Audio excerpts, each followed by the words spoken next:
Hello dear बच्चा party. आज हम पढ़ेंगे एनसीईआरटी क्लास 6 साइंस का third chapter fibre to fabric के बारे में।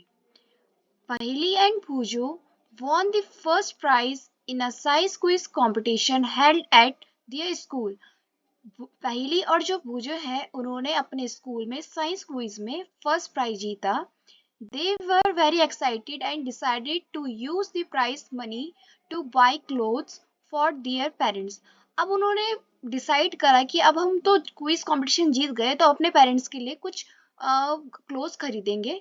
When they saw a large variety of cloth material, they got confused। अब जब वो मार्केट गए और उन्होंने क्लोथ्स की अलग अलग वैरायटी देखी तो वो कंफ्यूज हो गए कि कौन सा ले। The shopkeeper explain that some clothes और fabric were cotton and some were synthetic. जो शॉपकीपर थे उन्होंने एक्सप्लेन करा कि जो ये कपड़े हैं या फिर फैब्रिक है ये कुछ कॉटन के हैं और कुछ सिंथेटिक के हैं। He also had woollen mufflers and souls, और उसमें से कुछ वुलन मफलर्स थे और सॉल भी थे। There were many silk sari as well, और बहुत सारी सिल्क साड़ी भी थी। पहली एंड भूजो फेल्ट वेरी एक्साइटेड, और जो पहली और भूजो है वो बहुत एक्साइटेड हो रखे हैं चीजों को लेने में देखने में भी। They touched and felt these different fabrics। उन्होंने हर कपड़ों को हर फैब्रिक के कपड़ों को टच करा और फील करा कि कैसे हैं ये। Finally they bought a woolen muffler and a cotton sari, और आखिरकार उन्होंने कौन सी चीज ली? वुलन मफलर और कॉटन साड़ी ली। After their visit to cloth shop, Paheli and Boojho began to notice various fabric in their surrounding. अब सामान खरीदने के बाद उन्होंने इधर उधर अपने शॉप में देखा और नोटिस करा कि बहुत सारी फैब्रिक से बनी हुई चीजें रखी हैं। They found that bedsheet blankets, और उन्होंने देखा कि यहाँ पे bedsheet blankets curtain table cloth towel and dusters, ये सारी चीजें बनी हुई है फैब्रिक से। Even their school bags and the gunny bags were made from some kind of fabric। और जो उनकी स्कूल बैग है या फिर गनी बैग से ये भी फैब्रिक से बनी हुई है। They try to identify this fabric as cotton, wool, silk and synthetic। और वो आइडेंटिफाई करना चाहते हैं जो फैब्रिक से बनी हुई चीजें हैं जैसे cotton, wool, silk and synthetic, इन सबको आइडेंटिफाई करना चाहते हैं। Can you also identify some fabric? क्या आप भी कुछ फैब्रिक के चीजों को आइडेंटिफाई कर सकते हैं? अब आते हैं हम नेक्स्ट टॉपिक में 3.1 वैरायटी इन फैब्रिक में। तो यहाँ आपको एक्टिविटी 1 दी गई है। Visit a near by tailoring shop. आप क्या करोगे कि अपने आसपास के टेलर शॉप में जाओगे और collect cutting of fabric left over after stitching. और जो वो कपड़े सिलते हैं उसके बाद जो बचा हुआ कपड़ा रहता है फैब्रिक का टुकड़ा रहेगा, उसको आप क्या करोगे अपने पास रखोगे। Feel and touch each piece of fabric, और उसको आप जो फैब्रिक का कपड़ा है उसको फील करोगे, टच करोगे कि कैसा है ये। Now try to label some of the fabric as cotton, silk, wool or synthetic after asking for help from the tailor। अब आप क्या करोगे? आपने फैब्रिक की कपड़ा तो देख लिया, एक पीस ऑफ कपड़ा देखा अपने फैब्रिक का कि कैसा है वो। अब आप ट्राई करोगे जैसे कि कॉटन, सिल्क, वूल और सिंथेटिक, इन सब का भी आप क्या करोगे? एक पीस ऑफ क्लोथ दोगे और उसके बारे में भी देखोगे, और ये चीज आप टेलर से पूछ सकते हो कि कौन सी चीज क्या है। Do you wonder what these different fabric are made of? क्या आप लोग जानते हो कि ये सारी फैब्रिक कैसे बने हैं? When you look at any fabric, it seems a continuous piece। Now look at it closely. What do you notice? अब आप क्या करोगे? आप देखोगे किसी भी फैब्रिक को और उसके पीस ऑफ क्लोथ को देखोगे कि कैसा है वो, और बहुत क्लोजली से देखोगे। उसके बाद आप नोटिस करोगे कि ये किस चीज से बनी हुई है, कि कैसे ये प्रोसेस में आता है। ये आपको फिगर 3.2 में दिया गया है। ये है फिगर 3.2। ये आपका फैब्रिक का एक पीस ऑफ क्लोथ है। अब आते हैं हम एक्टिविटी 2 में। Select a piece of cotton fabric you leveled in activity 1। हमने एक्टिविटी 1 में देखा आपने एक फैब्रिक का क्लॉथ लिया और बहुत सारे कॉटन, सिल्क, वूल, सिंथेटिक जैसे आपने चीजें ली उसमें, तो उनमें से आप एक चीज लोगे। Now try to find a loose thread और yarn at one of the edge and pull it out. अब आप क्या करोगे, जो आपने एक पीस ऑफ क्लॉथ लिया, अब आप क्या करोगे, इसके थ्रेड को निकालोगे या फिर इसका रेसे निकालोगे किनारे से और खींचोगे। If no loose yarn are visible, you can gently pull one out with a pin or a needle। अगर आपके वो रेसे, वो थ्रेड नहीं निकल रहे हैं, विजिबल नहीं हो रहे हैं, तो आप क्या करोगे, पिन या नीडल से उसको निकालने की कोशिश करोगे। We find that a fabric is made up of yarn arranged together। और आप क्या पाओगे कि जो फैब्रिक है वो किससे बने हैं, बहुत सारे रेसों से बने हैं। What are these yarn made of? और जो यार्न है, जो ये रेसे हैं, ये कैसे बनते हैं, ये एक क्वेश्चन करा गया है। अब आते हैं हम नेक्स्ट टॉपिक में 3.2 फाइबर। एक्टिविटी 3, आप क्या करोगे, आप यार्न निकालोगे, रेसे निकालोगे कॉटन के फैब्रिक से और उस पीस को आप पहले तो टेबल में रखोगे। आप क्या करोगे, जो आपका यार्न है आप उसको थंब से प्रेस करोगे। उसके बाद जो दूसरा एंड है, उसका दूसरे तरफ वाला है, उस यार्न को आप नेल से, दूसरे हाथ से नेल से आप स्क्रैच करोगे, जैसे कि फिगर 3.4 में दिया गया है, ऐसे करके। Do you find that this and the yarn split up into this strand? क्या आपने देखा कि जो एंड्स है यार्न के, वो पतले पतले धागों में यार्न में स्प्लिट आउट हो रहा है, जैसे कि आपको 3.5 में दिया गया है, ऐसे करके स्प्लिट आउट हो जाता है। You might have observed something similar when you try to thread a needle। और ऐसे ही आप क्या देखते हो, सुई धागे में देखते हो, जब हम सुई में धागा डालते हैं तो वो आगे का कुछ थ्रेड स्प्लिट आउट हो जाते हैं, फिर हम उसको कट करते हैं, फिर हम उस निडल में दोबारा डालते हैं। Many a time the end of the thread is separated into a few thin strands। बहुत समय तक जो धागे के रेसे होते हैं वो ऐसे ही बिखर जाते हैं। This make it difficult to pass the thread through a eye of the needle। तो ऐसे करना बहुत मुश्किल हो जाता है। जब आपने देखा होगा कि आप धागे को सुई में डालते हो तो फिर वो आगे से स्प्लिट आउट हो जाता है, बिखर जाता है, तब आपको बहुत मुश्किल हो जाती है उस निडल के अंदर डालने में। The thin strand of thread that we see are made up of still thinner strand called fabrics। और जो आपके थ्रेड होते हैं, बहुत पतले पतले थ्रेड है, जैसे कि आपको 3.3 में दिख रहा है, ये फैब्रिक है, इससे भी बहुत पतले बनते हैं, उसको हम फैब्रिक्स कहते हैं। Fabrics are made up of yarn and yarn are further made up of fibres. जो फैब्रिक है, जो कपड़ा है, वो यार्न से बनता है, और जो यार्न है वो कहाँ से मिलता है, फाइबर से मिलता है। Where do this fiber come from? तो ये फाइबर आता कहाँ से है? The fiber of some fabrics such as cotton, jute, silk and wool are obtained from plant and animals। जो फाइबर्स होते हैं हमारे और कुछ फाइबर्स होते हैं, ये हमें मिलते हैं कॉटन, जूट, सिल्क और वूल से, और ये ऑब्टेन होते हैं प्लांट और एनिमल से। प्लांट और एनिमल से ही हमें ये चीजें प्रोवाइड होती है। These are called natural fibers। और जो प्लांट और एनिमल से हमें ऑब्टेन होता है उसी को हम नेचुरल फाइबर कहते हैं, नेचर से मिलता है।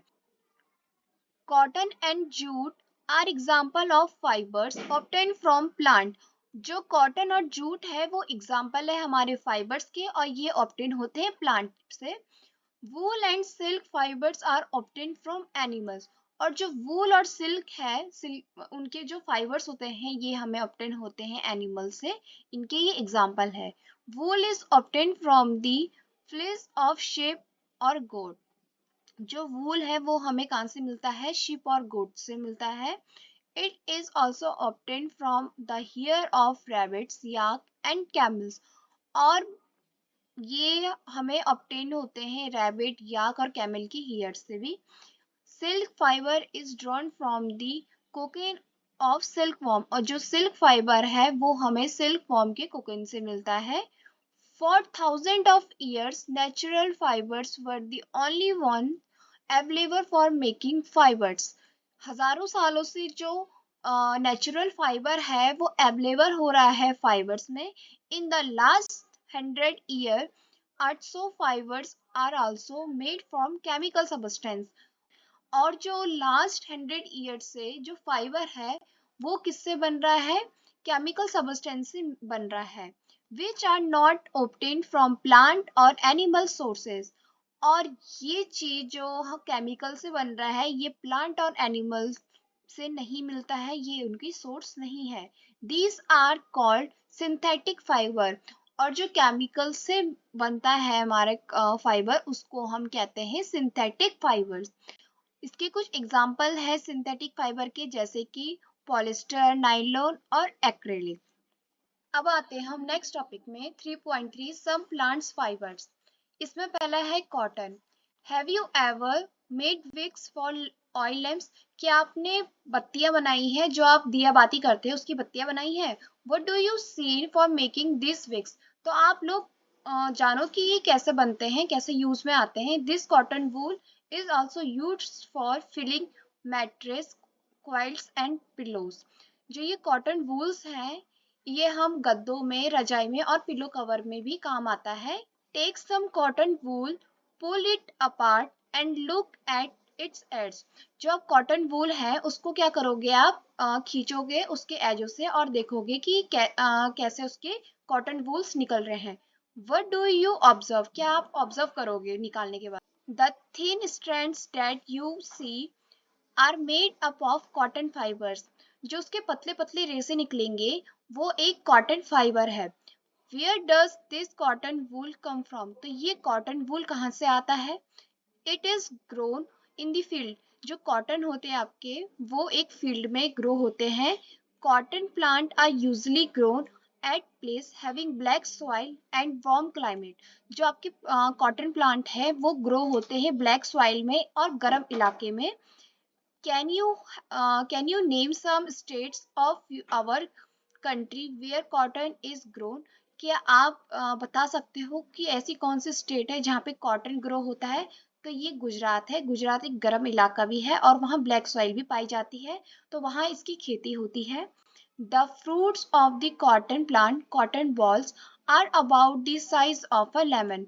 जो फ्रूट्स होते हैं कॉटन प्लांट के उसको हम कॉटन बॉल भी कहते हैं। तो ये क्या होता है, इसके जो प्लांट्स होते हैं वो एक लेमन साइज जैसे होते हैं, वो हमें अपेयर होते हैं लेमन साइज जैसे। After maturing the balls burst open and the seeds covered with cotton fiber can be seen। जब ये कॉटन बॉल्स पूरे मैच्योर हो जाते हैं, मतलब पूरे तैयार हो जाते हैं, फिर ये फूटने लग जाते हैं और ये जो सीड्स है वो कवर्ड्स होती है कॉटन फाइबर से और हमें दिखाई देती है, जैसे कि आपको इस फिगर में दिखाई दे रहा है 3.6 में। ये पूरी प्रिपेयर हो चुकी है, ये बन चुकी है, उसके बाद ये फूटती है और हमें ऐसी अपीयर होती है। Have you ever seen a cotton field that is ready for picking? क्या आपने कॉटन फील्ड देखी है कि कैसे ये बनते हैं, कैसे ग्रो होते हैं? It looks like field covered with snow.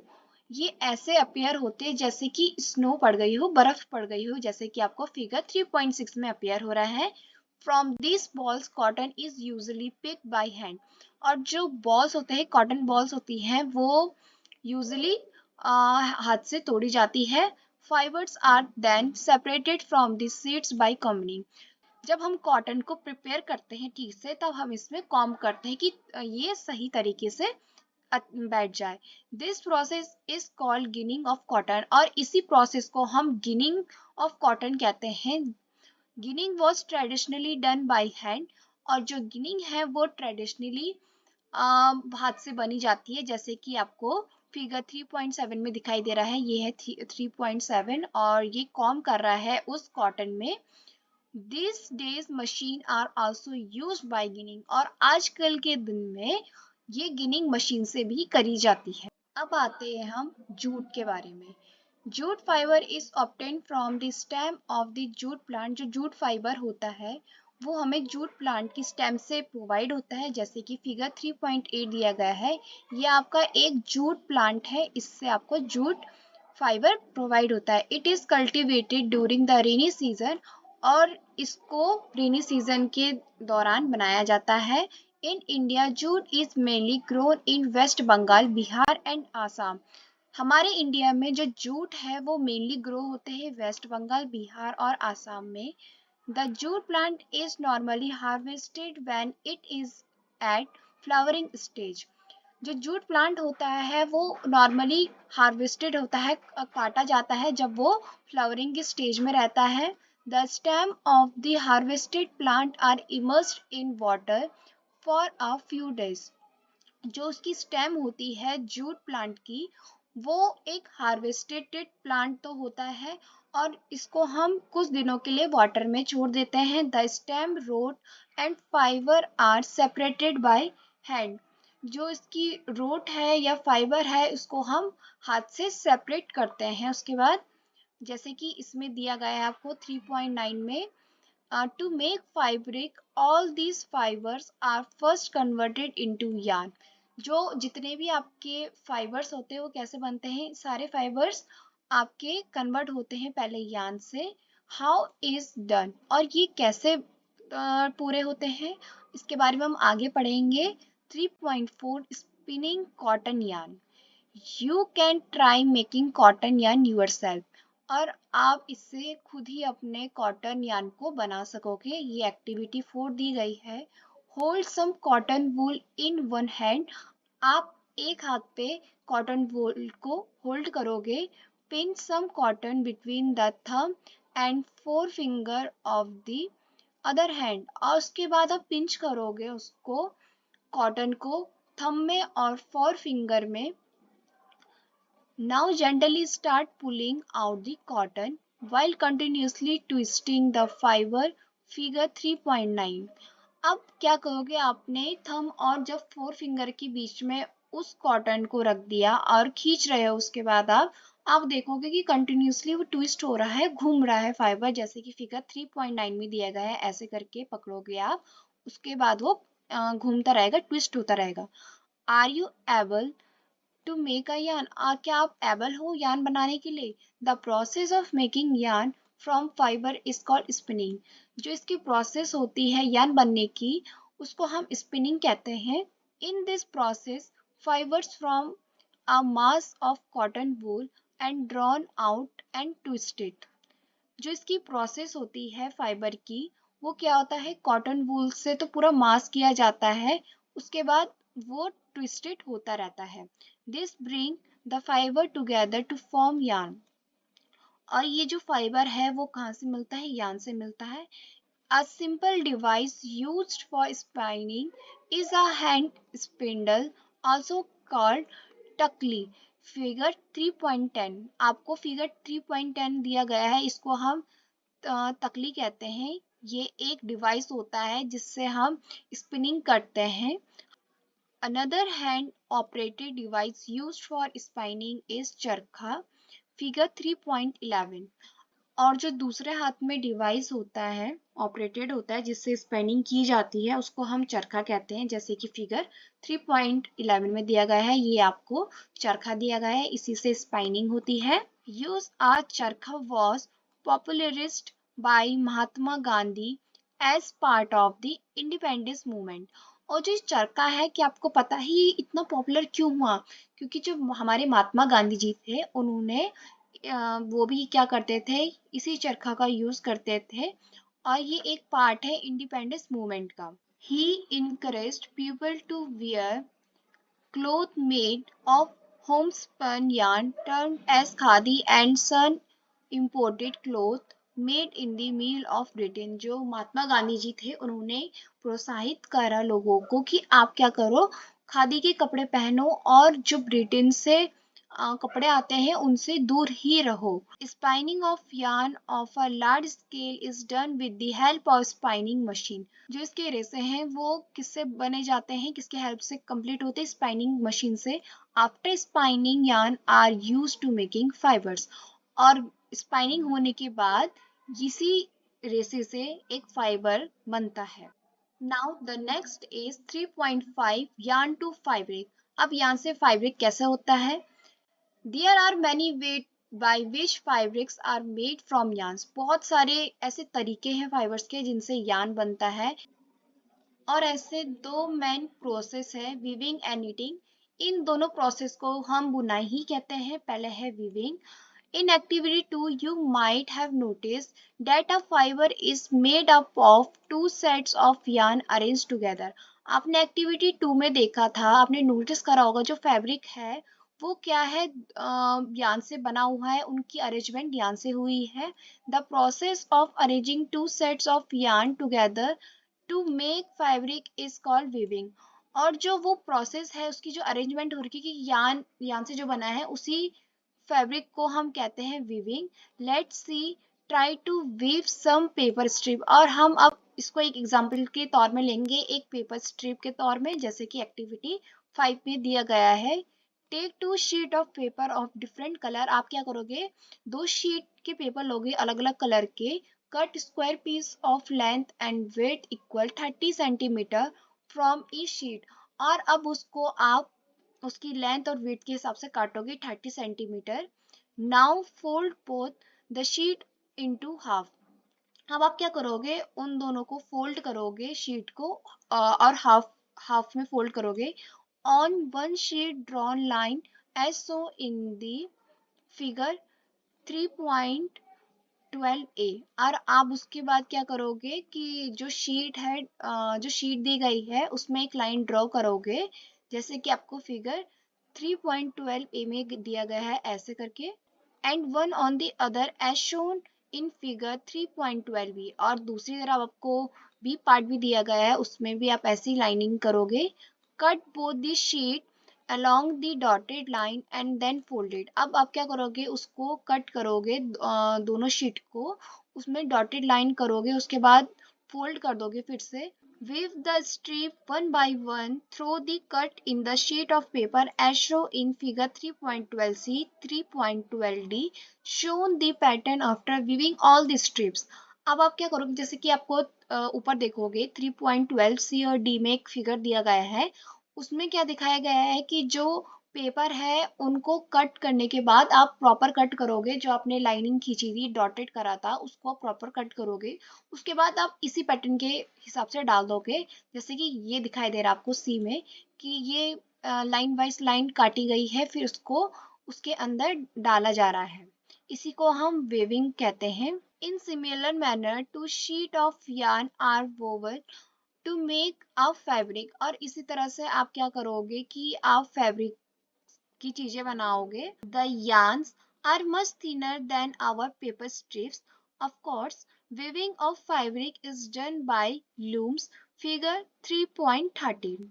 अब क्या बोल रहे हैं वो कि जो यान है वो बहुत थिनर होता है, बहुत पतला होता है पेपर स्ट्रिप से, जैसे कि आपको फिगर 3.13 में दिया गया है।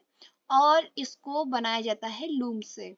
The looms are either hand operated और पावर ऑपरेटेड। और जो लूम है वो हैंडमेड ऑपरेटर है, जैसे कि आपको फिगर 13 में दिखाई दे रहा है। फिगर 3.13 में ये एक लूम है जिससे ये लेडी क्या कर रही है, फैब्रिक बना रही है।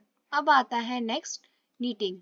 Have you noticed how sweater are knitted. ने नोट करा है कि जो स्वेटर है वो कैसे बुनी जाती है। इन knitting a single yarn is used to make a piece of fabric, figure 3.14। आप क्या करोगे, जब नीटिंग करोगे तो ये किससे बनी जाती है, ये एक फैब्रिक के पीसेस से बनी जाती है, जैसे कि आपको फिगर 3.14 में दिया गया है ये। Have you ever pulled the yarn from a tone pair of socks. क्या आपने सॉक्स से यार्न एक धागा जैसे सिरा कुछ निकाला है। व्हाट हैपेंस, क्या हुआ तब। A single yarn get pulled out continuously as fabric get unraveled। अगर आप किसी भी चीज से, किसी भी कपड़े से आप धागा निकालोगे तो क्या होगा, वो खुलते चले जाएंगी। Socks and many other clothing item are made by knitted fabric. तो ऐसी सॉक्स या फिर कोई अदर आइटम होंगे क्लोथ के, वो इसी नीडिंग फाइबर से बने जाते हैं। Knitting is done by hand and also a machine. जो नीडिंग है वो हाथ से बने जाते हैं और मशीन से भी बने जाते हैं। Weaving and knitting are used for making different kind of fabric. These fibers are used for a variety of clothing items. जो weaving और knitting है वो fabric से बनी जाती है।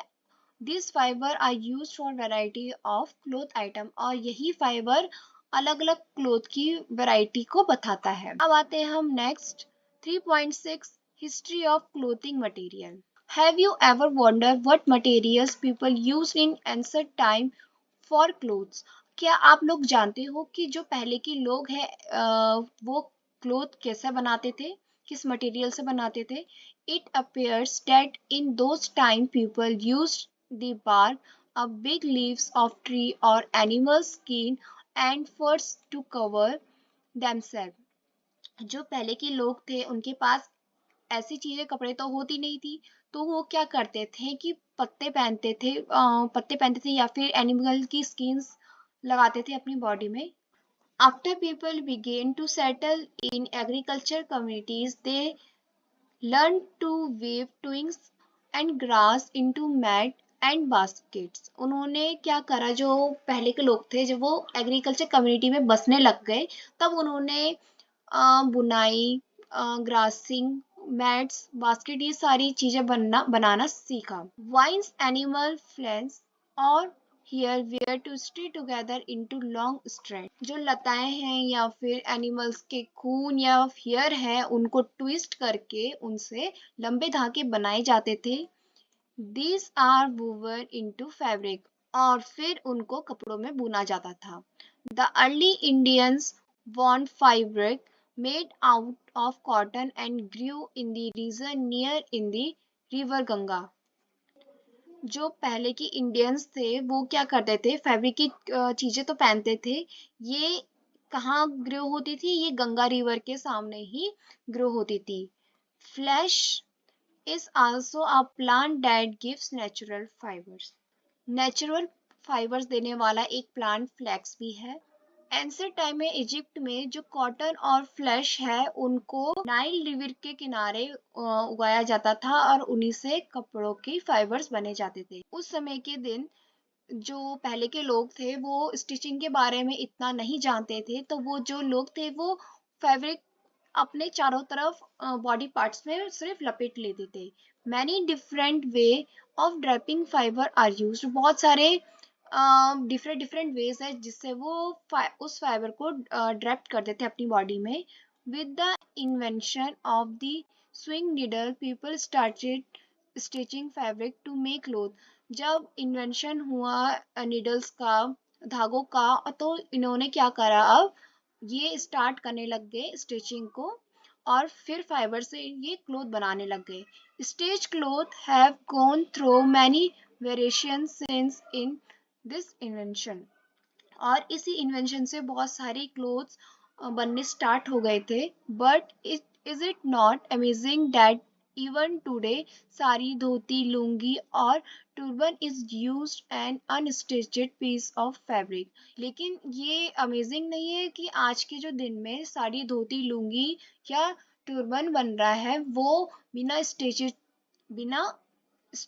के पीस ऑफ फैब्रिक से बना जा रहा है। Just as there is a large variety in the food eaten all over our country, a large variety exists also in fabric and cotton items. जैसे कि खानों की अलग अलग वैरायटी होती है, हमने चैप्टर 1 में देखा था, वैसे ही कपड़ों की अलग अलग वैरायटी होती है।